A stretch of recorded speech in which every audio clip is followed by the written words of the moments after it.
itu. Dan sebetulnya kalau boleh jujur, eh Fitri juga bosen loh nge-share di semua grup misalnya gitu ya. Tapi kok nggak ada yang ngikutin ya gitu ya. Kalau tadi Master dibilang biasanya berapa orang? Kalau di forum Pak Banten mau 8 orang kan mau 7 orang 5 orang santai we jalan gitu. Jadi itu bukan apa bukan mematahkan semangat, tapi biarlah nanti bahwa menjadi catatan amal baik kita mungkin hal yang saat ini disampaikan 1 jam atau 2 jam atau 10 menit ke depan, tapi manfaatnya adalah bukan hari ini yang bisa dicapai, tapi mungkin ke depan nanti untuk anak cucu generasi kita selanjutnya. Itu prinsip utamanya. Kalau kata Master Sahlan, tenan, Master siapa lagi? Selain Master Sahlan tuh siapa Master? Yang pakai baju itu tuh, itu jadi lupa. Menapaki jalan kenabian apa tuh? Eyang Master Sugi, itu Eyang Sugi, Master Eyang Sugi. Afan. Master Eyang apa? Master Master bukan Master Afan. Syamsuddin. Itu mah branding Eyang. Eyang Sugi. Eyang Sugi. Ya, nah hal-hal yang itu, Nah, untuk dia Banten Eyang sendiri. Sugi hadir tuh. Yang sudah hadir. Iya. Prinsipnya tadi Semangat balik pagi, lagi. Master. Salam sehat semuanya. Hati-hati, Master F di jalan. Assalamualaikum Siap. Eyang Sugi. Nah, Waalaikumsalam warahmatullahi wabarakatuh, Master Nenang. siap. Udah mudik Lanjut Eyang ya. Sugi udah di Jogja ya? Oh, maaf. Ye, Lanjut dulu sampun. ya, Master. Nah, dari itu semua, Banten di sesi Zoom saat ini ya integritas talk Ramadan. Ini sesi yang keempat apa yang kelima ya? Yang kelima, nanti ada sisa di hari Jumat dan kita ada merajut integritas itu sisa di hari Jumat ya, 2 kali lagi pas 1 kali lagi. Semoga integritas mah udah Udah beres, Neng. selesai Master. Udah beres, Neng. udah selesai ya. Nah itu semoga bisa memberikan atau menambah wawasan untuk semuanya bahwa apa yang hari ini judulnya integritas itu perisai atau Slogan ya? atau perisai. Slogan. Perisai atau slogan. Nah, mungkin itu yang bisa kita cermati bersama. Wah, di depan Fitri tuh Gubernur Fitri tak kerjalan gerak mobil. Nah, tetot. Nah, mungkin itu yang bisa Fitri sampaikan. Terima kasih untuk narasumber. Terima kasih untuk peserta yang hadir pada kegiatan sore ini membersamai kegiatan forum. Semoga teman-teman di Forpak Banten bisa mendokumentasikan semua kegiatan ini dan kegiatan ini bisa menjadi ilmu atau wawasan yang bermanfaat untuk semuanya. Dengan Amin. membaca lafaz basmalah kita buka kegiatan sore hari ini. Semoga lancar, semoga berkah, dan tentunya selamat untuk semua. Bismillahirrahmanirrahim. Kurang lebihnya mohon maaf. Kita sambil jalan ya. Billahi taufiq wal hidayah. Assalamualaikum warahmatullahi wabarakatuh. Waalaikumsalam warahmatullahi wabarakatuh. Alhamdulillah ini yang ganteng sudah hadir. Eyang Sugi ini dari tantenya yang ganteng. Terima kasih Eyang Sugi. Oh iya. Ini kadernya calon surprise nih Eyang bisa ikut nih. Nuhun Eyang. Ya. Baik, terima kasih Master Ratu Safitri atas arahan dan juga pembukaannya di awal kegiatan. Ini ceritanya pimpinan pasukan saya ambil alih ini.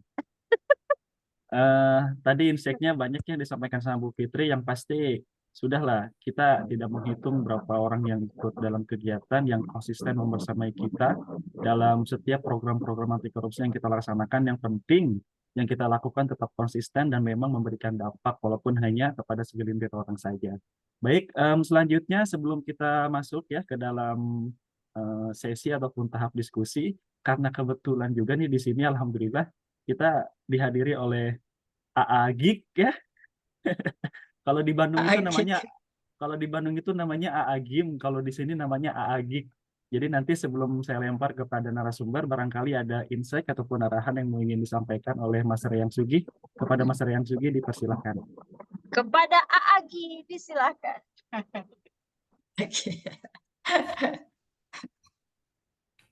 Melaksanakan sholat harus pakai Al-Fatihah.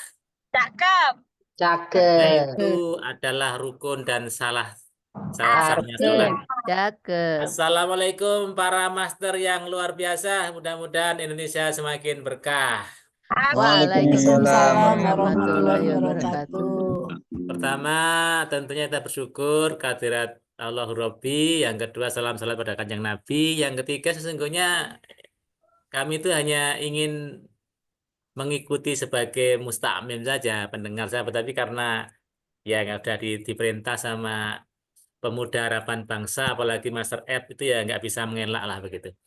Kalau Pemuda Harapan Bangsa itu Master Faris, ya. Kalau yang Sugi adalah Pemuda Harapan Mertua.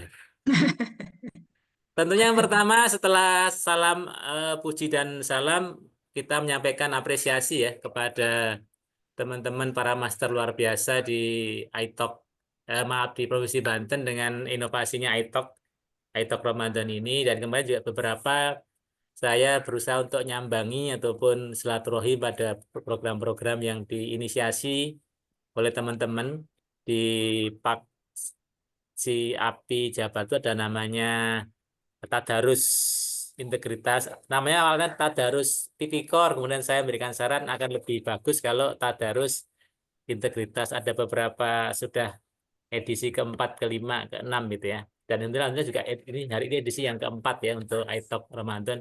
Mohon maaf baru kali ini bisa bergabung, dan tadi menambahkan apa yang disampaikan oleh Master Ketua kita, Master F. Apapun yang dilakukan, mari kita niatkan apapun tadi di samping dengan kecil, istimror ataupun konsisten, tentunya harus dilandasi dengan lillah. Apapun yang dilakukan, kalau itu lillah, mudah-mudahan lelah kita ini menjadi berkah. Bukan begitu, Master? Karena sungguhnya Amin. Ya Rabbal Mm-mm. Karena sungguhnya amal yang paling utama di sisi Allah itu adalah amal yang istiqomah, walaupun itu sedikit. Tentunya itu dengan niatan atas mimpi kita, cita-cita kita, dan kepedulian kita untuk Indonesia yang ada dikatakan sebagai jalur kenabian ini. Saya pikir itu saja sebagai pengantar. Selamat berdiskusi, selamat kita mengkaji untuk mendapatkan insight tentang integritas di bulan yang penuh berkah ini. Siapa lagi kalau bukan kita? Kapan lagi kalau bukan saat ini juga? Apalagi kalau hal yang kecil yang mampu kita bisa. Kalau kita bisa bicara, kita bicara. Kalau bisa berbuat dengan kuasa, kita gunakan kuasa kita. Kalau tidak bisa berbuat apa-apa, mari kita manfaatkan hati kita untuk menjaga Ibu Pertiwi ini jangan bermuram hati.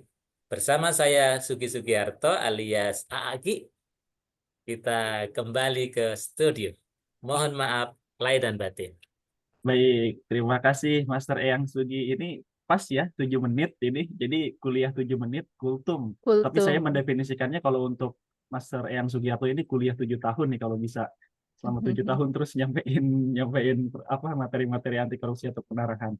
Baik para master semuanya, sekali lagi terima kasih sudah bergabung. Semoga bisa terus konsisten sampai akhir ya di kegiatan ini, karena memang dalam sore hari ini kita topik bahasannya cukup menarik. Kita bicara soal integritas. Kira-kira integritas itu merupakan slogan atau perisai sih? Kalau slogan udah jelas, cuma sebatas kata-kata mungkin. Tapi kan kalau perisai bisa menjadi sebagai pelindung kita. Jadi nanti banyak insight yang mau disampaikan oleh narasumber kita. Oleh karena itu, untuk yang pertama, saya persilahkan nih kepada siapa dulu ya narasumbernya ya. Saya Tang Tingtung aja, atau ada yang mau berkenan menyampaikan lebih dulu? Master Nenong dulu, Master. Oke. Ya, Silakan kepada jadi Master sudah. Nenong, waktu dan Baik, layar terima dipersilahkan. Terima kasih, Master Faris. Assalamualaikum warahmatullahi wabarakatuh, para master semua.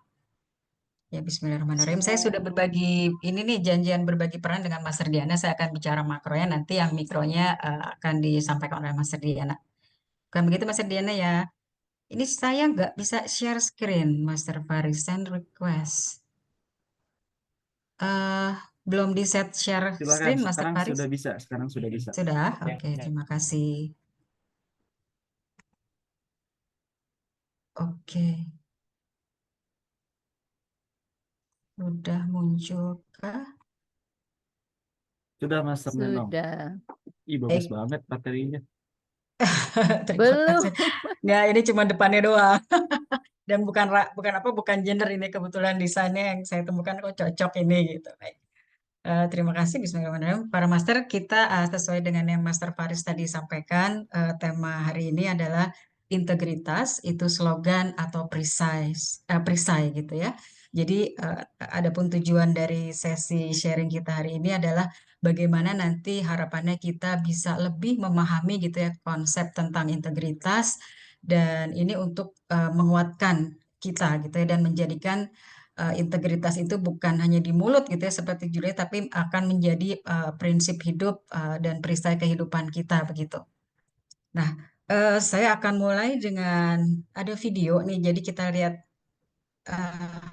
slogan apa yang terjadi di apa namanya cerita video ini begitu. Nanti kita jadi bisa apa namanya menilai gitu ya. Baik, sebentar. Saya share full screen. Sebentar, ini saya tadi, punten, saya belum share sound ya. Saya share ulang, sebentar. Sorry.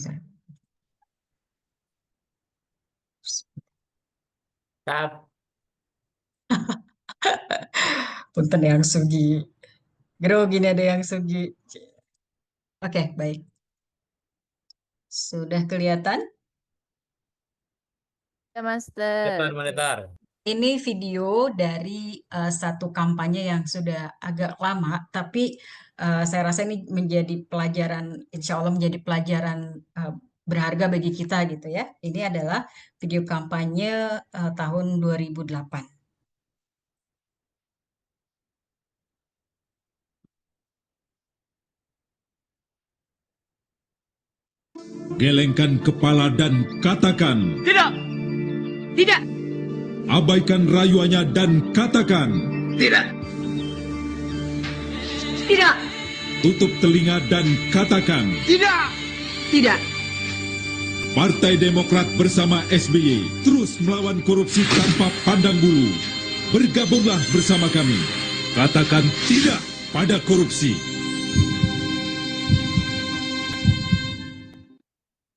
Oke, baik. Jadi ini di video ini kita saksikan bahwa ada 3, kalau para master masih ingat ya, kasus yang terjadi beberapa tahun lalu, ada 3 aktor atau pemeran dari kampanye partai ini yang menyatakan menolak korupsi gitu ya. Nah, tetapi ironisnya atau sangat disayangkan, disesalkan, justru 3 orang ini akhirnya menjadi pelaku korupsi, yaitu Angelina Sondakh, Andi Malarangeng, dan Anas Urbaningrum. Masih ingat ya para master semua ya? Bahkan saat itu Anas Urbaningrum sempat sesumbar gitu ya, kalau saya melakukan korupsi, saya silakan gantung saya di tiang Monas gitu ya. Baik, yang berikutnya, berikutnya kita lihat ada beberapa kasus juga ya, ini terkait dengan slogan akhlak yang merupakan slogan dari atau semboyan dari BUMN begitu ya para master semua. Jadi akhlak itu intinya ada satu slogan yang di sini dikatakan amanah gitu ya, amanah. Berat sekali ya para master semua, artinya bisa dipercaya, jujur, berintegritas gitu ya. Nah, tapi faktanya kita lihat bahkan ini ada 5 diantaranya merupakan kasus korupsi besar gitu ya, kalau dari sumber Tempo yang saya dapatkan gitu ya, yaitu kasus korupsi PT Timah, dengan kerugian negara 300 triliun rupiah, gitu ya, melibatkan Harvey Muiz ya beberapa waktu lalu dan sempat kontroversi gitu ya hukum yang dijatuhkan untuk dia. Lalu juga korupsi Pertamina yang masih berjalan gitu ya para master. Ini saya menggunakan gambar-gambar yang masih sebagian tertutup, dan korupsi Asabri, yaitu asuransi yang anggota TNI yang menyebabkan kerugian negara 22,7 triliun, dan juga asuransi korupsi asuransi Jiwasraya dengan kerugian negara 300 triliun. Begitu ya. Dan berikutnya adalah korupsi Garuda Indonesia dengan juga kerugian negara yang cukup besar para master. Nah, dengan contoh-contoh tadi para master ya, video slogan kampanye tadi dan juga slogan BUMN, saya ingin bertanya pada para master semua, apa pendapat para master, Bapak Ibu semua, tentang slogan yang mereka sampaikan atau mereka ucapkan? Dengan satu kata aja. Apa penilaian yang master dapatkan dari kasus-kasus tadi gitu? Tidak konsisten. Tidak konsisten, baik. Lip service. Lip service, tidak konsisten. Apalagi? Lip service, ada lagi para master? Gimmick. Gimmick, Dicat katanya bohong. Dicat bohong. Bohong, baik. Ini bohong siapa yang jawab, Master Sari? Ada orangnya? Sebentar saya lihat. Yang jawab Master Diana. Oh, Master Diana, baik. Ada lagi yang lain? Apa? Satu kata aja. Terkait dengan slogan tadi. Bagaimana, Master? Pencitraan. Pencitraan. Ya, Master Faris ya. Terima kasih. Munafik, Kak. Munafik. Master Diana ya? Master Faris. Oh, Master Faris, terima kasih. Tadi Master Nanang bilang gimmick katanya. Gimmick, baik, terima kasih. Juli. Formalitas. Formalitas. Baik, wah banyak sekali ya. Baik, terima kasih para master semua.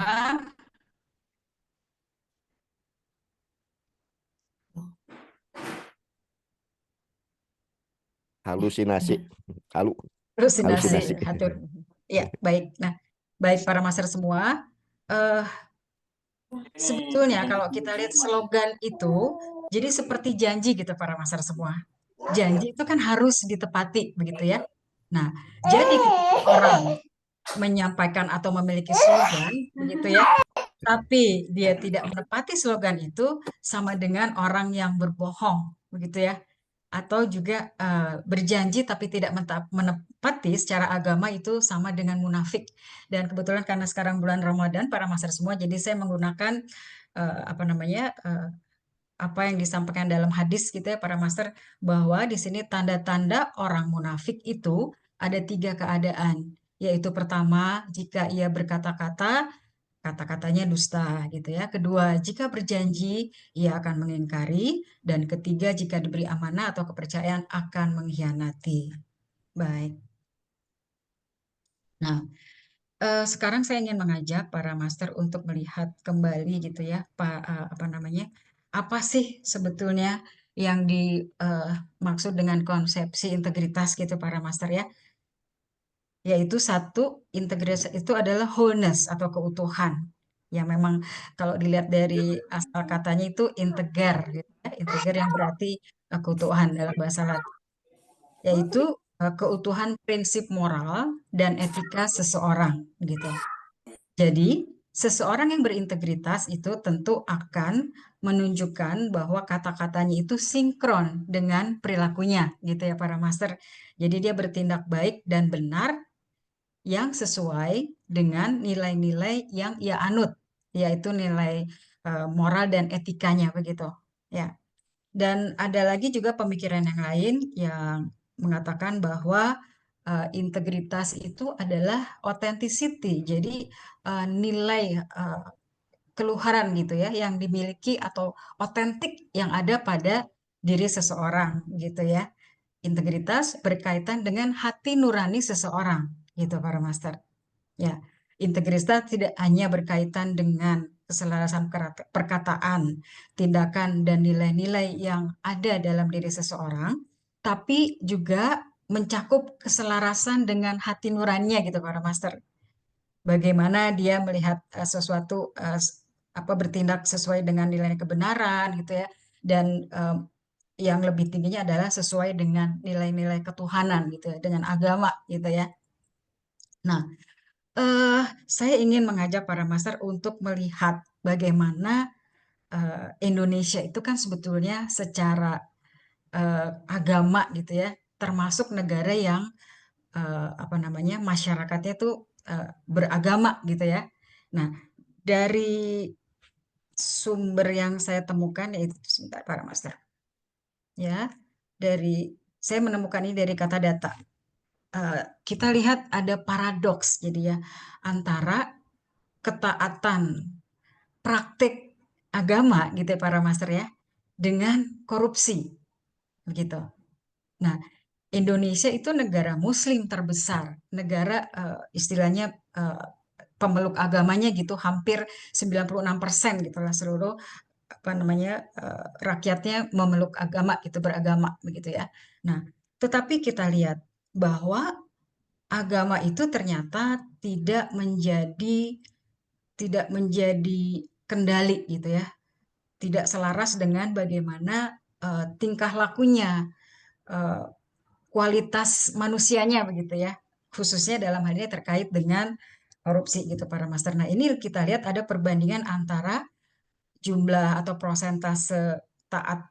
persentase agama gitu ya, banyaknya jumlah pemeluk agama dengan di sini nilai yang saya dapatkan di sini adalah perbandingan antara dengan nilai SPI gitu ya, Index Perception Corruption, IPK maksud saya, Index Perception Corruption. Jadi negara-negara yang pemeluk agamanya besar itu seperti Indonesia gitu ya, ternyata tidak sejalan dengan bagaimana perilakunya terhadap korupsi gitu para master. Ternyata indeks persepsi korupsinya masih rendah gitu ya. Kayak Indonesia ini 96 berbanding 34. Kenya itu 95 berbanding 32. Brazil 84 berbanding 34. Nah, ditemukan di sini data fakta bahwa justru negara-negara yang jumlah persentase pemeluk agamanya itu rendah para master, ternyata justru indeks persepsi corruption-nya atau kesadaran untuk tidak korupsi itu justru tinggi gitu. Yaitu ini ada kita temukan Australia, ada di Prancis dan Swedia. Ini ya negara Skandinavia yang dari tahun ke tahun itu menunjukkan indeks persepsi corruption-nya tuh benar-benar yang paling tinggi gitu para master ya, di atas 80 gitu ya, plus beberapa negara Skandinavia yang lain gitu ya. Padahal dalam hal agama mereka rendah gitu persentase pemeluk agamanya, ketaatan agamanya gitu para master. Nah, bahkan kita temukan di Kementerian Agama yang kita harapkan atau kita persepsikan sebagai tempatnya orang-orang putih gitu ya para master ya. Saya pernah mendengar Menteri Agama kita yang sekarang Pak Nazarudin mengatakan mungkin masyarakat berekspektasi bahwa Kementerian Agama itu di dalamnya adalah orang-orang putih, orang-orang bersih gitu ya. Tidak sama sekali gitu oleh Menteri Nazarudin dikatakan seperti itu. Nah, kita lihat di sini di Kementerian Agama ada beberapa kasus korupsi para master gitu ya. Ada jual beli jabatan, ada korupsi pengadaan Al-Quran dan laboratorium madrasah, lalu ada penyalahgunaan biaya haji dan dana operasional menteri begitu para master, dan penyelenggaraan ibadah haji. Nah, kita akan lihat lebih jelas slide berikut ini. Ya, yaitu kita lihat korupsi penyalahgunaan dana haji yang dilakukan oleh menterinya para master pada saat itu ya, yaitu Said Akil Al-Munawan dengan menyebabkan kerugian negara 719 miliar. Lalu berikutnya juga ada pengadaan Al-Quran para master ya, dan pengadaan laboratorium madrasah. Ini ada beberapa pelakunya begitu, kerugian negara 27 miliar. Tahun berikutnya ada penyalahgunaan biaya haji. Ini dilakukan oleh pelakunya adalah menterinya pada saat itu yaitu Surya Dharma Ali yang dijatuhi vonis 10 tahun dan itu menyebabkan kerugian negara 27,3 miliar dan 18 juta real. Dan berikutnya adalah ada jual beli jabatan juga di sini dengan para tersangkanya, para master. Nah, dari kasus ini bisa kita lihat adalah bahwa tingginya jumlah pemeluk agama di suatu negeri gitu ya, ternyata tidak sejalan dengan moralnya gitu ya para master. Jadi di sini kalau kita tadi lihat definisi authenticity untuk integrity, bahwa di situ ada nurani, kita lihat sepertinya kok di sini di mana nuraninya gitu. Seperti nurani seperti yang hilang atau mati gitu ya. Karena di sebuah kementerian sendiri yang harusnya itu menjadi garda gitu ya, justru kasus-kasus korupsi besar terjadi begitu. Nah, kita melihat dengan kasus-kasus ini gitu ya, dengan kenyataan atau fakta yang terjadi di Indonesia, ada sebuah keprihatinan gitu ya para master, bahwa nurani yang seperti ada nurani ini sepertinya mati gitu para master gitu ya, seperti tercerabut begitu ya. Karena slogan atau janji-janji itu hanya janji palsu begitu ya, tidak ada kesadaran moral gitu ya. Lalu juga korupsi terjadi gitu ya, justru dilakukan oleh orang-orang yang harusnya menjadi garda dari tindak yang bertentangan dengan moral ini gitu, dengan agama gitu ya para master ya gitu. Nah, lalu apa yang harus kita lakukan para master? Yaitu kita perlu menghidupkan lagi alarm nurani kita begitu ya, bahwa harus harus kita hidupkan lagi nilai-nilai kebenaran begitu ya, nilai-nilai ketuhanan begitu ya. Yaitu satu, kita perlu menjaga kejujuran, yaitu jujur kepada diri sendiri gitu ya. Ketika kita jujur kepada diri sendiri, kita bisa tahu bahwa ini baik atau buruk begitu ya. Kejujuran ini merupakan fondasi yang penting dalam kita menjalani hidup ini dengan penuh integritas para master. Kemudian kita juga harus mempertajam gitu ya nurani kita, atau selalu mengingat bahwa integritas itu bukan hanya tanggung jawab secara kelembagaan begitu ya, tetapi tanggung jawab kita kepada Tuhan yang Maha Kuasa. Kita harus selalu ingat bahwa tujuan hidup gitu ya kita, dan ada kesadaran bahwa hidup ini harus dipertanggungjawabkan karena ada peradilan yang sesungguhnya begitu para master ya. Kalau dari sisi ini hukum itu sebetulnya norma atau nurani ini di atas itu gitu ya para master ya, bisa menjadi kendali yang tinggi lah gitu, yang kuat. Nah, lalu kita harus selalu ingat gitu ya bahwa apapun yang kita pikirkan, apapun yang kita lakukan, itu ada Tuhan yang Maha Kuasa, Allah Subhanahu wa Ta'ala, yang Maha melihat, yang Maha mendengar, dan yang Maha mengetahui apa yang kita lakukan, begitu para master. Ya, baik. Nah, terkait dengan integritas para master ini sebetulnya ada kadar-kadarnya ya para master ya, dan itu akan terlihat. Kadar integritas seseorang itu terlihat ketika dia menghadapi godaan, begitu. Nah, saat dia menghadapi godaan ini ada level 1, 2, dan 3. Tahap 1 ketika dia baru pada tahap jujur saja mengikuti nurani, itu baru pada level 1 para master. Ya. Nah, ketika pada fase berikutnya ini dia berada pada tahap kedua, yaitu bagaimana dia ketika menghadapi godaan, dia tetap berani untuk tetap jujur mengikuti nuraninya, begitu. Nah, tetapi ketika godaan ini semakin besar, yaitu menjadi kondisi yang dilematis, begitu para master ya, ketika orang ini sudah pada tahap integritasnya itu tinggi, tentu dia akan terus menguatkan integritas ini, dan dia akan tetap konsisten, tetap berani jujur mengikuti nuraninya, gitu. Nah, Untuk melihat contoh ini para master, kita ada beberapa sosok teladan begitu ya yang sangat terkenal memiliki integritas yang tinggi begitu para master, yaitu saya mengambil contoh wakil presiden kita Bapak Muhammad Hatta ya. Ada cerita dari Muhammad Hatta ini ketika pada masa pemerintahan Bung Karno dan beliau sebagai wakilnya, pada saat itu pemerintah melakukan atau menerapkan kebijakan Sanering, yaitu pemotongan nilai uang para master, begitu ya. Nah, pada saat itu istri mendiang Muhammad Hatta ini rupanya sedang menabung gitu para master untuk membeli mesin jahit, ya. Nah, tetapi pada keesokan harinya Ibu Rahmi mendapati gitu ya bahwa nilai mata uang itu dipotong gitu ya, dan dia jadi tabungan yang dia miliki sama sekali tidak ada nilainya, dan jadi dia tidak bisa membeli mesin jahit yang dicita-citakan gitu ya para master. Lalu dia komplain atau mengeluhkan hal ini kepada saya,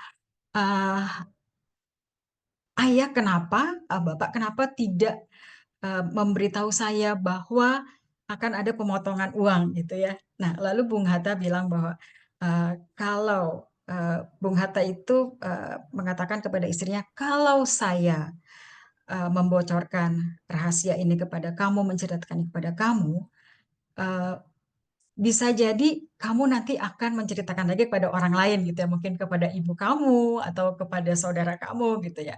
Nah, artinya saya tidak bisa menjaga rahasia negara gitu ya, yang diamanatkan kepada saya begitu para master. Jadi demi menjaga integritasnya, mengemban tanggung jawabnya untuk menjaga rencana Sanering ini, bahkan Muhammad Hatta merahasiakan ini bahkan kepada pasangan hidupnya begitu ya Pak Master. Baik, nah berikutnya saya punya contoh, ini seorang biasa yang melakukan atau memutuskan sikap tindakan yang luar biasa, yaitu Mujeni, seorang petugas kebersihan di stasiun Bojonggede Bogor para master. Jadi suatu hari ketika Mujeni ini sedang bertugas membersihkan toilet stasiun itu para master, petugas kebersihan menemukan sebungkus kantong plastik begitu ya, sebungkus benda dalam kantong plastik hitam, dan ternyata dalam kantong plastik itu berisi 500 juta rupiah. Apa yang dilakukan oleh Mujeni ini para master? Petugas kebersihan ini melaporkan temuan uang ini kepada kepala stasiun. Dan apa yang terjadi para master? Uang ini adalah milik seorang laki-laki tua gitu ya, yang tentunya uang ini berharga untuk kehidupannya gitu. Jadi di sini kita lihat betapa Mujeni ini berhasil gitu ya mengatasi yang mungkin itu menjadi godaan besar gitu ya, dilematis gitu ya. Ada uang begini besar gitu ya, tetapi dia berani mengambil sikap dan memutuskan untuk melaporkan uang ini, tidak mengambilnya begitu para master. Nah, baik. Terkait dengan integritas, para master, memang betul. Integritas itu bukan sebatas slogan. Karena jika kita berjanji tapi kita mengingkari, itu merupakan sebuah kemunafikan. Integritas merupakan keutuhan prinsip seharusnya yang selaras dengan nurani kita, yang nanti akan menjaga kita untuk tetap berperilaku baik dan benar. Dan integritas yang seperti ini itu akan menjadi perisai kita, menjaga kita dalam menjalani kehidupan ini. Baik, terima kasih. Segitu saja para master. Assalamualaikum warahmatullahi wabarakatuh. Waalaikumsalam warahmatullahi wabarakatuh. Dahsyat ya, materinya keren banget Pendek tadi. sekali Master Farid, punten karena ini menyesuaikan waktu juga. Tapi keren banget materinya Mas Nenong. Tadi di awal kita nonton video salah satu partai politik ya. Ya memang di situ kita bisa mengambil hikmah dari apa yang dibikin dari video itu, tapi ternyata fakta di lapangannya itu tidak seperti itu. Kemudian juga tadi banyak menjelaskan mengenai kasus-kasus besar ataupun kasus-kasus yang hari ini ada itu ternyata tidak sesuai dengan slogan-slogan yang mereka gaungkan. Dan di akhir tadi kata-katanya keren banget itu. Itu bisa tuh nanti jadi kata-kata untuk penyemangat lah ataupun untuk tambahan bikin materi para master semuanya yang ada di sini. Nah, selanjutnya, selanjutnya nanti mangga saya persilahkan kepada Master Diana Handayani untuk melengkapi mungkin ya, melengkapi apa yang belum disampaikan sama Master Nenong untuk bisa berbagi ke kita semuanya di sini, memberikan insight atau memberikan ilmu baru lah terkait dengan integritas. Kepada Master Diana saya persilahkan. Terima kasih Master Faris, terima kasih teman-teman atas kesempatan berbagi ya. Kalau tadi Master Nenong berbicara di aras yang makro gitu ya, saya memilih kemudian kita berbicara di aras yang di level yang lebih mikro. Pada pertanyaan diskusi kita, iTalk kita itu bahwa apakah integritas itu slogan atau perisai gitu ya. Nah, saya ingin mengudar, melihat gitu ya, mengajak teman-teman semua melihat bagaimana sih prakteknya supaya integritas itu menjadi perisai gitu ya. Saya ingin mulai, izin ya untuk share screen. Bisa share screen kan Mas Diana? Ada Bisa, aksesnya? bisa. Sudah bisa. Coba sebentar, saya mau. Sudah terlihat belum? Ya, Mas Ada yang Diana. hitam-hitam nggak ya? Hitam-hitam Oke. tuh apa? Ada. Soalnya kadang suka muncul hitam-hitam. Oh, enggak sih. Ini enggak kok Udah. aman. Biasanya muncul Aman ya? hitam itu karena ini. Apa ya? Karena Ada floating itunya. Apa namanya? optimize for videonya itu kayaknya ini. Oh, oke. bikin crash. Oh, Oke. Saya bikin ini ya bahwa paparannya integritas itu slogan atau perisai gitu ya. Tentu saja kita dari awal merasa yakin dan saya kira apalagi kalau kita paksi yakin bahwa integritas itu adalah perisai. Tapi bagaimana kemudian ini prakteknya tuh seperti apa sih? Ini karena saya baru bersama teman-teman di Porpak Banten, beberapa mungkin ada yang belum kenal gitu ya. Terutama sebenarnya kalau tanya asal, saya dari Jawa Barat, dari perkumpulan penyuluh Kujang Bersatu Jawa Barat. Saya juga di SUFI dan kemudian saya juga di gerakan saya perempuan anti korupsi. Oke, lanjut. Pertanyaannya itu kan sebenarnya integritas itu kita mulai dari mana? Saya ingin mengajak teman-teman untuk melihat film pendek, sangat pendek, ini sekitar 1 menit saja. Mari kita simak bersama-sama ya. Sudah jalan belum? Nggak bisa Belum jalan ada. ya? Belum ya? Oke.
Oke, saya ingin mengundang respon dari teman-teman. Apa yang terlihat menarik dari film pendek tersebut? Boleh open mic. Mangga dari para peserta barangkali ada yang mau memberikan insight. Mungkin dari Menarik tanpa ya, kata-kata, Ferdiana. tapi boleh Ya, oke. silakan Master Sari. Satu-satu. Oke. oh ya, ini tanpa kata-kata sudah menggambarkan suatu kejujuran ya yang dimiliki si anak tersebut dan tidak terkira mungkin oleh pemilik toko ya. Jadi intinya adalah kejujuran ya dari anak tersebut. Baik. Boleh satu Ya, lagi dari ya, Master yang saya laki-laki nih? boleh? Oh, ini Oh, siapa? laki-laki. Master Nenong? Saya? Enggak. Ya, Kalau ada boleh. Master yang laki-laki selain Master Oh, yang ganteng peserta aja tentunya. deh, monggo-monggo. Iya. Boleh silahkan yang mau memberikan apa tuh namanya pendapat terkait dengan film tadi. Mungkin Master Fatur ini nih lagi open mic juga nih. Oh, Boleh. mic-nya langsung ditutup. Master Lukman barangkali mau memberikan pandangan? Ya boleh, Master. Silakan. Tadi sekilas di dalam tayangan, si anak sempat ragu apakah dia mau berbuat jujur atau tidak, tapi akhirnya kejujuran menjadi pilihan dari anak tersebut. Itu yang saya tangkap. Oke, baik, terima kasih. Nah, itu biasanya pertanyaan yang saya sampaikan kalau saya menyuluh terkait dengan integritas menggunakan film ini. Tapi hari ini pertanyaan saya yang sesungguhnya bukan itu. Yang pertama, menurut teman-teman semua, apakah tindakan anak ya, tentu saja itu mencerminkan integritas ya. Di dalam video tadi itu mencerminkan nilai yang universal atau tidak? Apakah perilaku anak tersebut itu dipengaruhi oleh perspektif tertentu atau oleh situasi tertentu? Boleh kalau misalnya mau merespon, boleh di chat, boleh on mic juga. Ya, Master. Ya. Jelas sekali dipengaruhi, terutama dari faktor lingkungan ya, faktor didikan orang tua. Ini sangat berbekas pada anak untuk bersikap apakah dia memegang teguh integritas atau tidak. Ini tuh. Baik, terima kasih. Betul ya, Master ya, insight yang keren sekali. Master Sari mau melengkapi? Mungkin yang lain dulu, Mas Ardiana. Boleh, atau yang lain? Silahkan mungkin yang lain. Mangga, kita berbagi ya. Boleh, di sini saya ya. kalau dikasih, Boleh, Master. Kalau saya lihat tadi ya, dari mukanya anak ini hebat, anak seumur gini dia bisa memutuskan mana yang tindakan benar yang harus dia lakukan gitu ya. Tapi saya melihat kok ada kebahagiaan dari mukanya gitu. Jadi sebenarnya kalau kita berhasil mengatasi apapun, sekecil apapun yang konflik yang ada di dalam hati kita dan kita memutuskan yang benar, itu memang sebetulnya memberikan kebahagiaan kok pada akhirnya gitu. Oke, baik, terima kasih Master Nenong. Oke, sebelum nanti kita memperdalam gitu ya diskusi kita, pertanyaan Makasih, Mas kedua, Ardiana. ya. Pertanyaan kedua, ini sebenarnya sering ya, yang sering kita diskusikan, terutama di antara para paksi gitu ya, soal integritas itu gimana sih integritas dan lingkungan gitu ya, dan sistem gitu ya. Jadi apakah integritas itu bisa dipertahankan jika lingkungan tidak mendukung? Apakah integritas itu individu atau harus terkait dengan perubahan sistemik? Boleh, kalau ada yang mau merespon?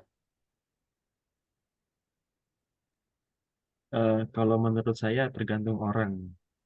Oke, tergantung orang. Iya, Ya. tergantung orang. Kalau misalkan orangnya itu punya integritas yang kuat, sejelek-jelek apapun lingkungannya ataupun sistem di organisasi instansi tempat dia kerjanya, pasti dia tetap bisa menjaga integritas itu. Jadi tergantung orang, tergantung. Baik ya. Oke, bergantung orang gitu ya. Mas Ardi nambahin. Oke, karena ini boleh. menarik. Jadi memang integritas ini saya setuju dengan disampaikan oleh Master Faris ya, Siap, tergantung orang dan bagaimana orang tersebut juga konsisten dengan keyakinannya gitu. Dan Oke. ini sebetulnya saya pernah mengalami ya, karena saya tidak sejalan dengan apa yang saya temukan begitu. Lingkungan saya tidak mendukung untuk sebetulnya lingkungan mendukung ya, tapi karena yang top manajernya ini tidak mendukung, akhirnya yang lain itu dipaksa mendukung pendapatnya yang top manajemen ini gitu. Padahal mereka tahu kalau yang itu tuh tidak sesuai gitu. Jadi saya pernah mengalami sih. Jadi memang tergantung kita dan bagaimana kita mempertahankan integritas kita, tapi lingkungan juga harus mensupport gitu. Karena kalau lingkungan Oke. tidak mensupport, kita pun karena integritas bisa turun naik ya, gitu. Ya, oke. Oke. Jadi ada situasi tentu saja secara ideal gitu ya, lingkungan kalau lingkungan mendukung akan menjadi satu environment yang positif dan menemukan situasi yang ideal. Tapi kemudian kalau itu tidak mendukung, semua kembali kepada pilihan masing-masing karena itu adalah menjadi wilayah yang kalau Master Faris tadi bilang sangat bergantung orangnya gitu ya. Jadi pilihan kita. Oke, pertanyaan yang ketiga ya untuk nanti kita diskusikan gitu adalah apakah integritas itu masih bisa diterima di dalam situasi sekarang yang sangat serba pragmatis? Masih dan harus. Oke, masih dan harus. Baik, Mas. Sama ya dengan Oke, Made in nanti Family jawabannya. Made in Family. Oh iya, ada ya di sini. Harus bisa. Oke. Oh iya, saya sengaja sebenarnya dua gadget ingin lihat respon kalau yang tertulis. Sok gaya banget gitu ya. Oke, baik para master. Kita ingin melihat yang pertama tadi, apakah integritas yang dicontohkan di dalam film pendek tadi itu adalah sesuatu yang sifatnya universal atau hanya dipengaruhi oleh perspektif tertentu. Saya ingin kita mengupas tentang 9 nilai anti korupsi yang Jumat bersepeda kakak ini seperti apa gitu ya di dalam kacamata saya yang ingin saya share hari ini gitu ya, bahwa kejujuran, kemandirian, tanggung jawab, berani, disiplin, kerja keras, semuanya 9 nilai anti korupsi itu sifatnya universal. Kejujuran itu berlaku dimanapun.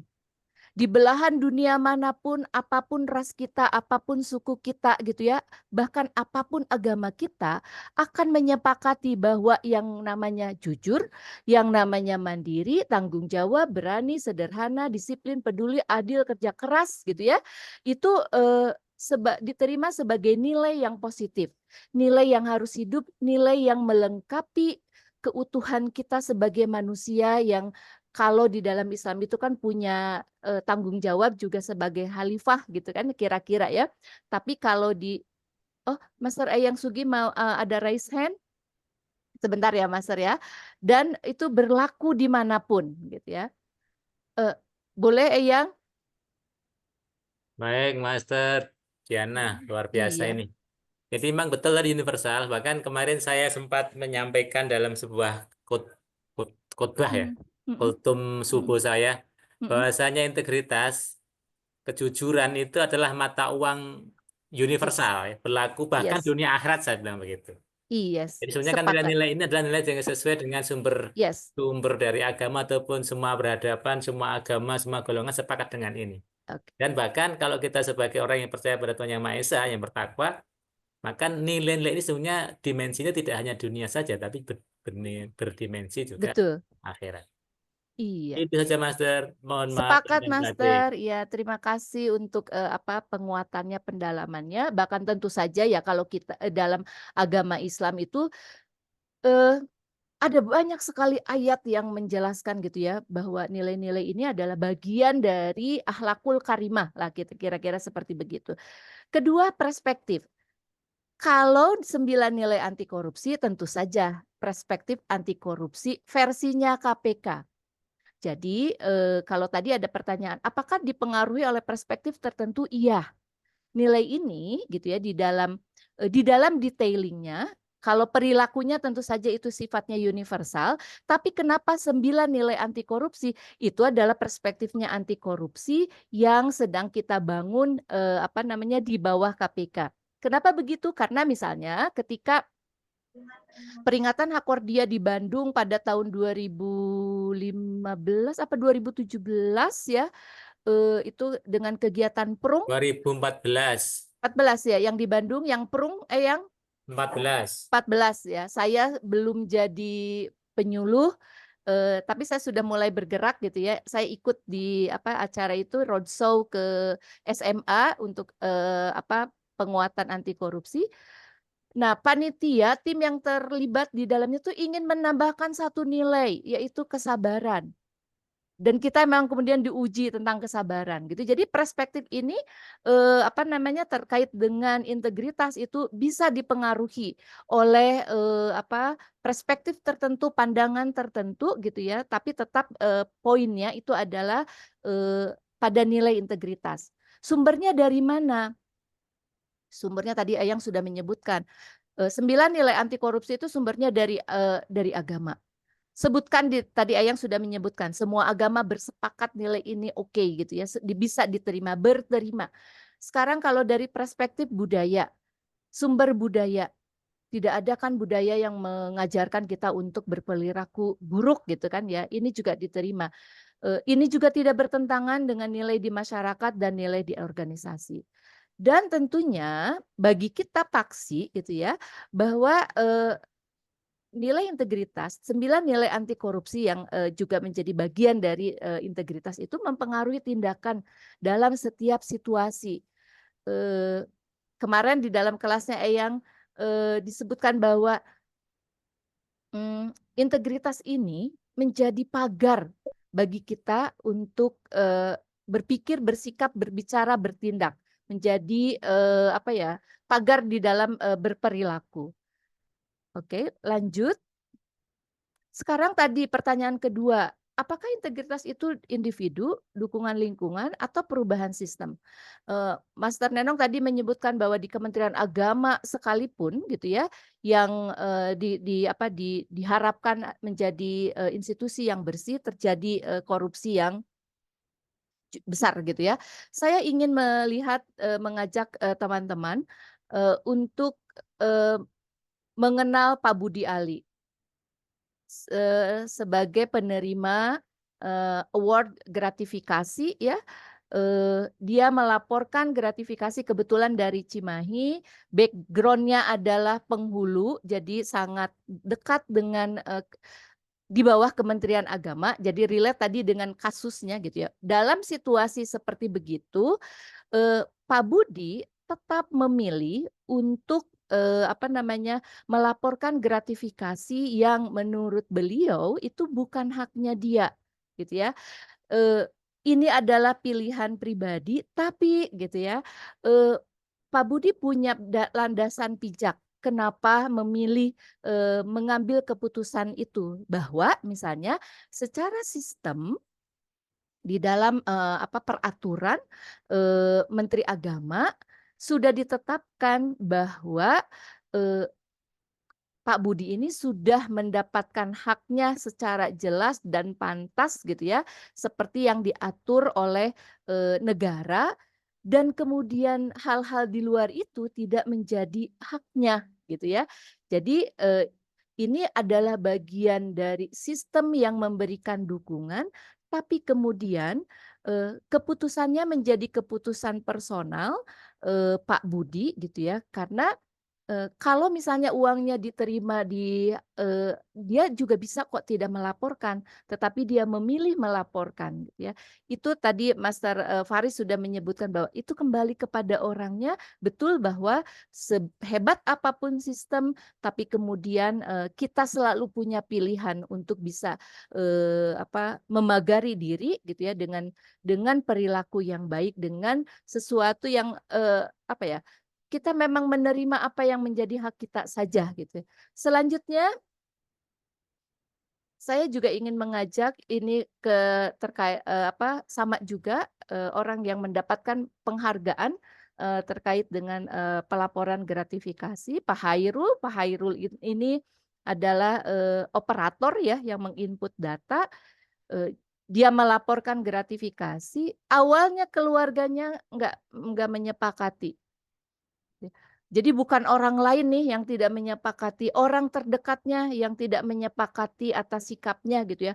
Ngapain melaporkan gratifikasi? Bukankah itu sesuatu yang jadi rezeki dalam tanda kutip gitu ya untuk diterima gitu ya. Dan Pak Hairul itu memilih bahwa apa yang dia lakukan sesuatu yang sudah seharusnya dia lakukan sebagai operator gitu. Bukan mengharap penghasilan tambahan yang lain.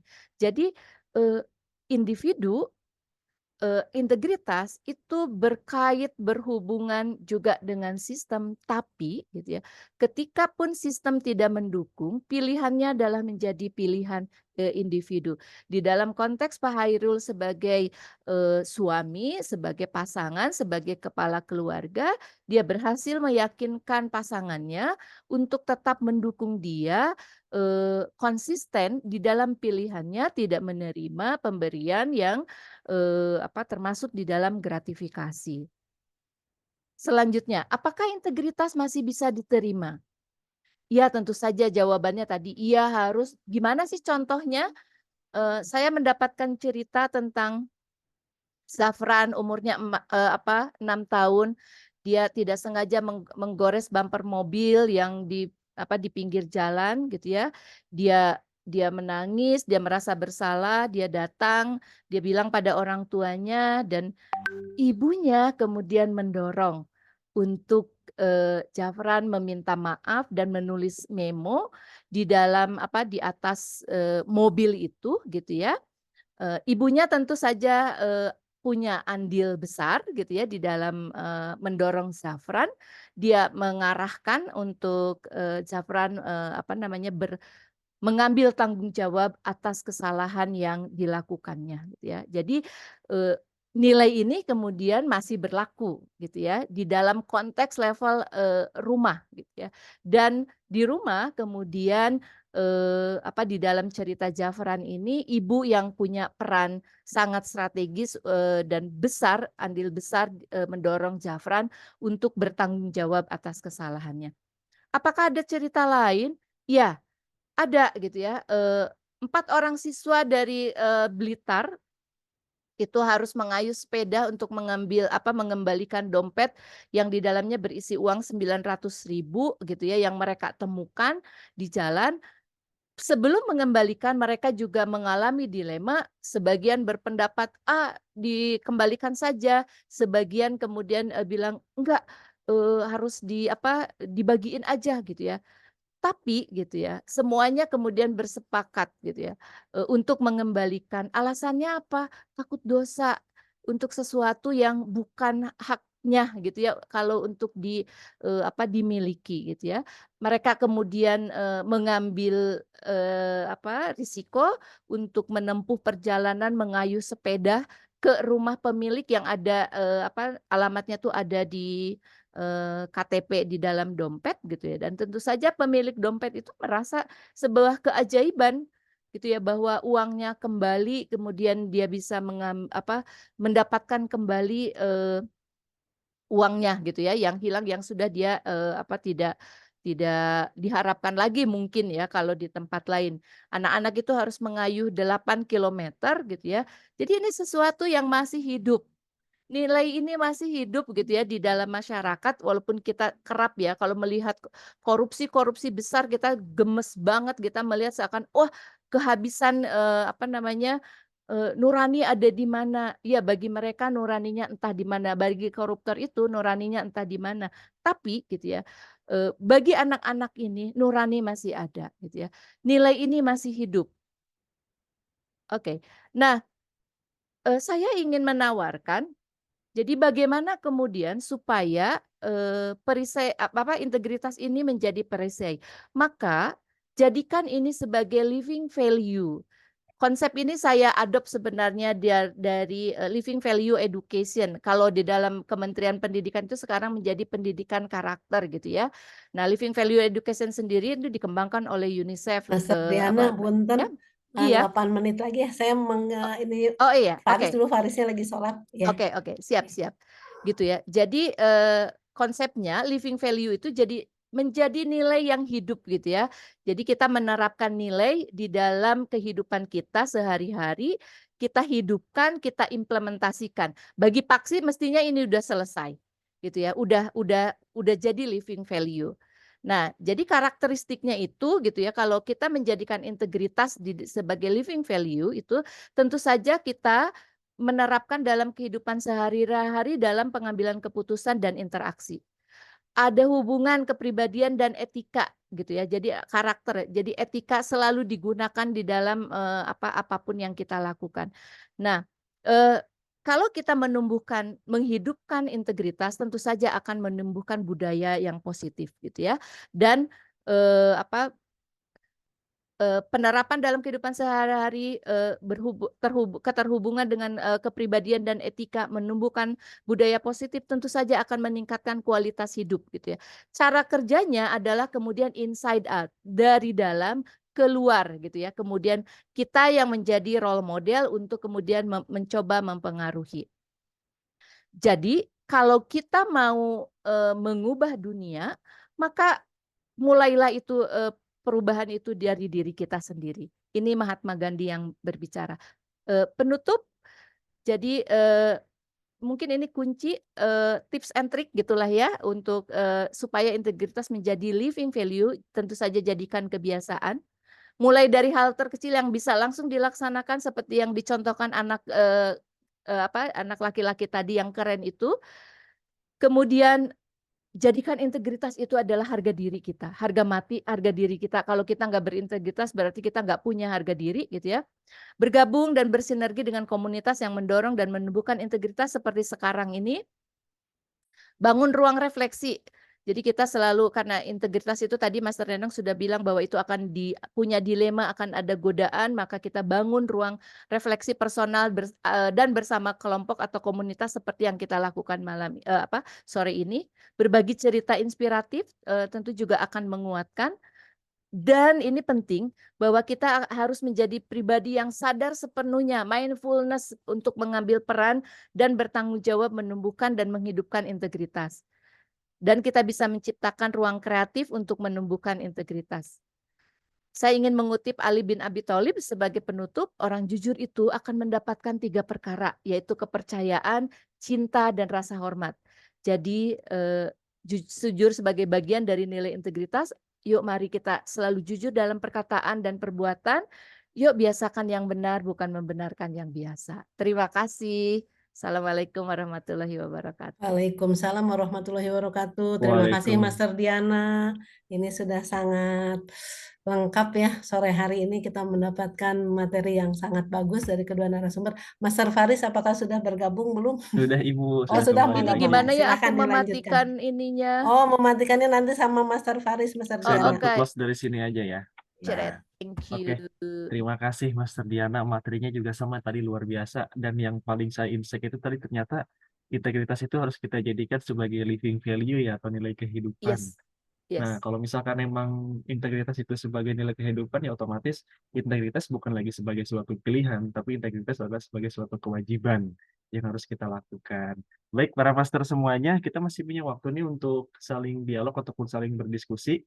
Barangkali memang ada yang mau menyampaikan pertanyaan atau mau menyampaikan masukan, mangga dipersilahkan. Ya, Master Faris, sebentar. Ini ada usulan dari teman-teman materinya supaya di-share katanya.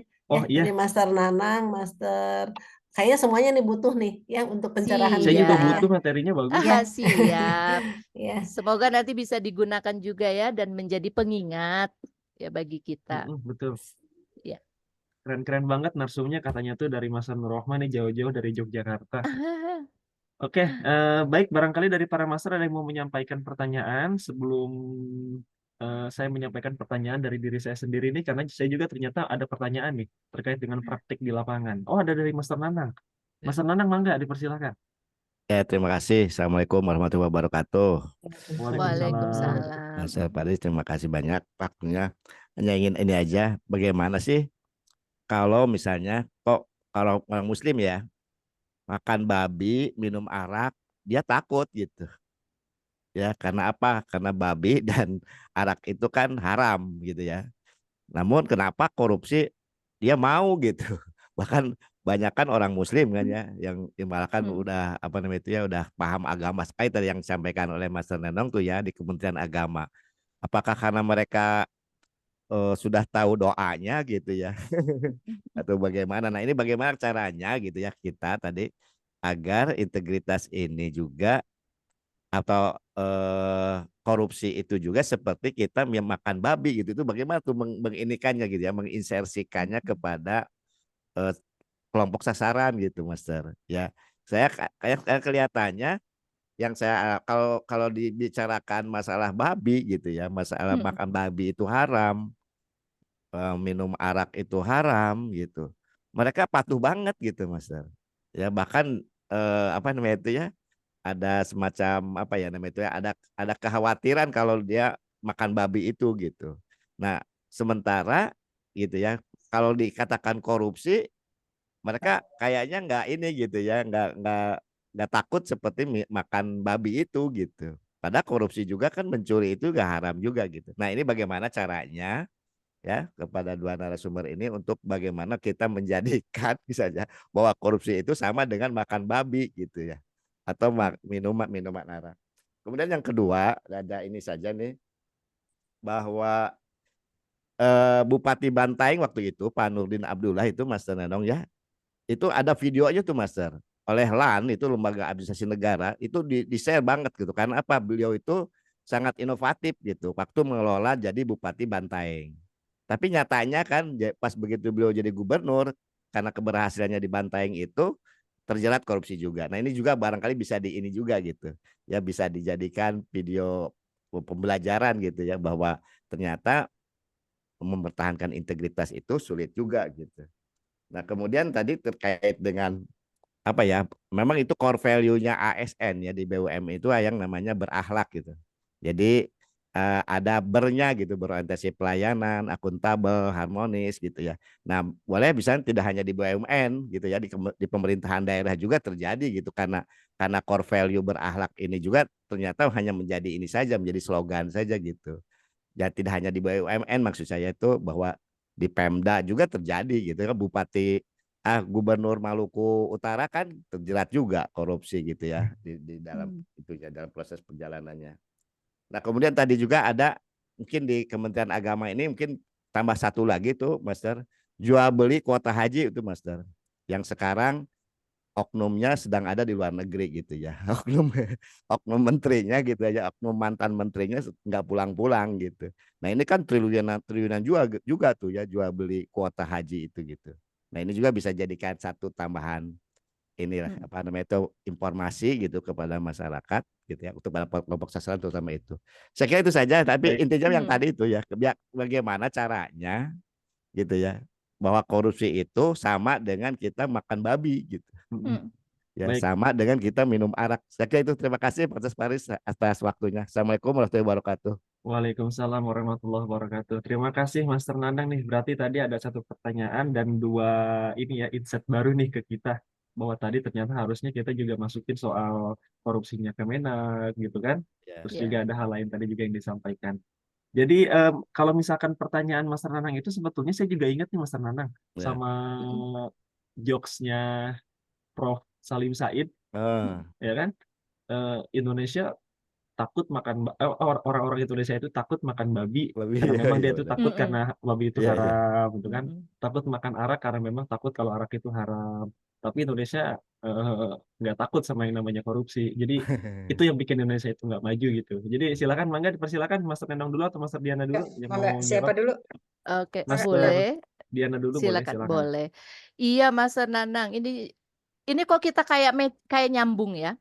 Jadi hari Minggu kemarin setelah saya mengisi Sanlat, saya ngobrol juga sama kakak-kakak mentor dari Gamais ITB, gitu kan ya. berbicara tentang integritas, tentang anti korupsi gitu.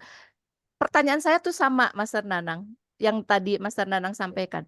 Ini teman-teman gitu ya, kita orang Muslim, kita udah nggak ada perdebatan lagi kan, bahwa babi itu haram, bahwa kita tuh nggak boleh minum khamar gitu kan ya. Tapi kalau korupsi gimana gitu ya? Nah itu tuh masih ini ya, masih tidak clear gitu jawabannya tuh gitu ya. Nah ini tuh menurut saya ini juga jadi PR. Saya sekarang nggak punya jawaban yang harus begini harus begitu, tapi gitu ya kalau saya lihat bahwa seberapa banyak penyuluhan yang kita lakukan yang menyasar kelompok-kelompok keagamaan, yang menyasar gitu ya, betul ada ada paksi di GTK madrasah dan lain-lain gitu ya, tapi misalnya bagaimana kita kemudian sebagai muslim gitu ya dan muslimah itu menginsersikan value gitu ya bahwa menjaga integritas dan tentunya sadar bahwa untuk anti korupsi itu sama-sama hal yang penting. Bahkan NU sudah mengeluarkan buku jihad NU untuk anti korupsi gitu ya. Nah, ini memang PR untuk yang harus lebih diinikan lagi gitu ya. Lebih digencarkan gitu ya kita untuk masuk gitu ya untuk membangun kesadaran terhadap anti korupsi dalam perspektif agama. Itu yang pertama. Terus yang kedua, ini tampaknya menjadi satu jawaban gitu ya atas postulat bahwa korupsi itu adalah kejahatan yang luar biasa, di mana gitu ya korbannya tidak saja merasa menjadi korban, nggak yakin harus memerangi korupsi gitu loh. Lah kita ini tuh nggak yakin harus memerangi korupsi, nggak yakin membiasakan yang benar, padahal kebenaran itu diajarkan gitu kan di dalam agama kita gitu ya. Tapi kenapa kita nggak yakin memberantas ini gitu ya? Nah, ini juga PR nih menurut saya bagaimana penyuluhan kita menjadi berdampak dan sampai gitu ya tadi. Jangan-jangan banyak dari kita memahami pengetahuan tentang integritas itu seperti pengetahuan lainnya. Dia hanya lewat sebagai sebagai pengetahuan saja, tidak menjadi norma yang living, tidak menjadi value yang hidup, yang secara sadar kita hidupkan, secara mindfulness kita harus menghidupkan value ini. Jadi saya menyadari begini, ketika dulu sebelum masuk di dalam gerakan anti korupsi, saya enggak dengan sadar memeriksa misalnya anak-anak nih harus berperilaku jujur gitu ya. Disandarkan saja itu tuh kepada para guru, para ustadz gitu ya. Tapi misalnya di rumah kita masih mencontohkan perilaku koruptif. Tapi ketika sudah masuk di dalam gerakan anti korupsi, tahu bahwa itu harus dicontohkan, harus jadi role model gitu ya, harus menghidupkan. Jadi saya ingin menawarkan konsep living value gitu, integrity living value gitu. Jadi integritas itu sebagai nilai yang hidup gitu di dalam embedded gitu ya dengan kita, apapun agama kita, apapun ras kita, apapun suku kita, apapun profesi kita, itu akan melekat di dalam kemanusiaan kita bahwa kita itu harus punya integrity gitu ya. Itu sih kalau respon saya Mas Nanang, nggak bisa menjawab harus bagaimana, tapi ini PR bagi Paksi harus makin kencang masuk gitu ya, dan punya perspektif dalam perspektif keagamaan, menempatkan korupsi sama beratnya, sama bahkan di atas babi dan khamar gitu. Begitu Mas. Silakan Mas Nenong. Ya, Terima baik, kasih Master Master Diana. Nanang. Silakan dilanjut Master Ya. Nenong ya. Master Nanang, saya coba jawab ya Master Nanang ya. Tadi kenapa kok lebih ribut soal babi haram gitu ya, korupsi enggak. Jadi kalau kita itu balik lagi lihat Master Nanang. Jadi kalau saya bilang ini nurani yang hilang gitu ya. Makanya tadi saya bilang nurani yang mati gitu ya. Makanya saya bilang tadi coba hidupkan lagi alarm nurani itu. Karena sebetulnya nurani fitrahnya ada dalam setiap diri manusia. Sebagaimana kita sensitif aja gitu, kita bisa menginikan nurani kita gitu ya, gitu. Jadi kalau menurut saya kalau kita punya nurani gitu dan ketuhanan agama yang kuat, tentu kita akan tahu bahwa kalau kita mengambil hak orang lain, itu akan ada dampaknya kepada orang lain gitu kan, gitu. Makanya menarik sekali, saya pernah dengar ini kebetulan Ramadan ya, jadi saya kebetulan menemukan gitu ya, dibilang bahwa kalau kita berdosa kepada Tuhan, kepada Allah, cukup itu dosa yang tidak berat. Jadi dosa itu lebih berat kepada sesama manusia daripada kepada Tuhan yang Maha Kuasa, kepada Allah Subhanahu wa Ta'ala. Karena kalau kita berdosa kepada Allah, kita bisa bertobat selesai, gitu katanya. Tapi itu menarik sekali, membuat saya merinding gitu ya. Jadi koruptor-koruptor ini gimana gitu ya. Tetapi kalau kita korupsi, artinya kita akan merampas hak orang lain. Ya, seperti misalnya kemarin kasus Pertamina, kasus Timah gitu yang menzolimi banyak orang gitu ya. Kasus Asabri yang banyak lagi kasus-kasus korupsi gitu ya, besar atau kecil. Nah, itu kan menzolimi manusia gitu ya, menzolimi korban-korban rakyat yang menderita gitu ya, yang terdampak gitu ya. Dan itu susah gitu untuk meminta maafnya, untuk bertobatnya, jadi itu akan dituntut gitu. Kalau saja itu ada nurani itu atau kesadaran itu hidup, saya rasa orang akan takut gitu ya melakukan korupsi, Mas Nanang. Begitu. Tapi betul itu nurani. Dan kalau kita dengar aja gitu ya, ketukan hati kita ya, alarm itu, kita nggak akan kok melakukan hal yang bertentangan atau yang menyakiti orang lain gitu, merampas hak orang, menyakiti orang lain, membuat orang menderita gitu ya. Saya rasa kita akan selalu balik lagi ke rel yang benar gitu, Mas Nanang gitu.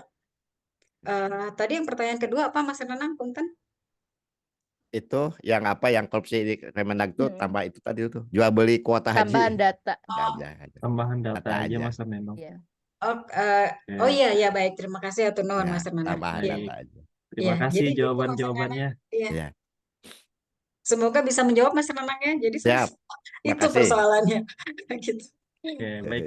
Terima kasih jawaban-jawabannya Mas Diana dan juga Mas Siap. Nenong. Di kolom chat juga ini banyak nih yang tadi menyampaikan jawaban, termasuk Eyang Sugi. Yang pasti intinya kalau misalkan memang kita perbanyak ilmu kita itu sudah luar biasa komprehensif, kita memahaminya, pasti kita akan paham. Karena tidak semua orang paham itu berilmu. Yang penting memang kita menjadi orang-orang yang berilmu kalau misalkan memang kita pengen punya satu persepsi dan kesadaran yang sama bahwa korupsi itu ya harus kita takuti gitu, selayaknya kita takut sama yang namanya makan babi itu tadi. Baik, para master semuanya, Ya. kita sudah jam 5:30 nih. Saya khawatir karena di sini juga banyak ya para ibu-ibu juga nih khawatir memang pada nyiapin bukaan atau apapun itu. Jadi kalau misalkan memang ada yang mau ditanyakan lebih lanjut lagi, terbuka kok. Saya yakin pasti narasumbernya terbuka untuk dihubungi. Karena dua Siap. orang narasumber yang sekarang membersamai kita ini dua orang wanita hebat yang memang aktif juga nih dalam gerakan-gerakan anti korupsi di lapangan sebagai masyarakat sipil juga. Jadi sangat terbuka kalau misalkan memang ingin berbagi, sharing terkait dengan ilmu-ilmu anti korupsi kepada para master semuanya. Nah, oleh karena itu, saya rasa untuk diskusi kita hari ini dicukupkan terlebih dahulu. Nanti kita akan lanjut ke diskusi di series berikutnya, tentu dengan tema dan juga narasumber yang berbeda, dan pasti juga nanti sama-sama menarik lah untuk kita pahami bersama. Sebelum kita tutup, barangkali ada yang mau disampaikan lagi narasumber? Silakan, Master Neno, terlebih dahulu. Silakan kalau Mas Diana. Oke, Mas Diana dulu, silakan. Enggak, kalau saya simple saja. Ayo kita biasakan yang benar, jangan benarkan yang biasa, dan jadikan integritas sebagai living value di dalam Ya. diri kita masing-masing. Terima kasih. Silakan dilanjutkan, Mas Neno. Ya, kalau saya sederhana lah, Mas, udah tercakup Mas Diana nih. Intinya kalau kita mau bahagia dunia akhirat ya kita jaga aja yang namanya integritas itu, maknai dan terapkan dalam kehidupan sehari-hari gitu. Jadi Amin. yakini dan jalani. Baik, terima kasih. Intinya jadikan integritas sebagai nilai-nilai kehidupan kita dalam berperilaku kehidupan di sehari-harinya. Mungkin yang terakhir lagi, silakan Mas Eyang Sugih, barangkali ada yang mau disampaikan insight untuk penutup. Hanya satu kata, Master Faris, TOP BGT. Kata Oh, Mbak bagus. Dora itu excelente. Kata Mantap. teman-teman PKN 2 itu kasih dia W, kasih Si dia dia O, Oh, kasih kasih dia dia W. W.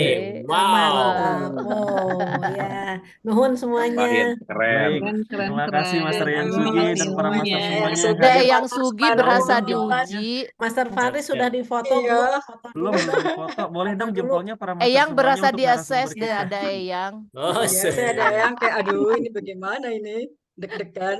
Udah langsung naik jenjang udah. Ya, ini foto Ya, katanya. sebelum kita tutup Oke, kita foto bersama dulu Ya, yuk Ya. ya. dengan Gaya apa? dengan gaya jempol aja lah, nggak usah pakai Oh, gaya gaya kompeten jempol. lah. Kayak Oh, Biar nggak jempol. gaya terlalu Jempol formal. gini. Jempol aja kita kasih jempol untuk narasumber. Yuk, yang belum Ya, dibuka mantap. kameranya Kedua. silahkan Jempol dibuka. buat peserta. 1, 2, 3 lagi 1, 2, 3. Baik, terima kasih para master semuanya yang sudah Ya, hadir hari nuhun ini. semuanya. Terima Ya, Eyang kasih. Sugi, Berbuka Master puasa. Liana, Master Neno, Ya, Master hapunten Faris, dan samudaya semua yang hadir. kalepatan. Sami-sami. Mohon maaf atas segala Terima kesalahan. kasih. Selamat Mantap Lebaran, selamat materinya. Ya, berlibur. sami-sami. Ya. Berbuka. Mohon maaf Terima izin kasih semuanya. Assalamualaikum. Ya. Waalaikumsalam Sadayana. warahmatullahi. Ya. Terima kasih para master Ditutup ditutup. Saya kan tipenya bukan yang pergi. Izin saya end ya. 1, Oke, Terima 2, kasih. 3. makasih Terima kasih. Master. Assalamualaikum. Assalamualaikum Waalaikumsalam warahmatullahi wabarakatuh. warahmatullahi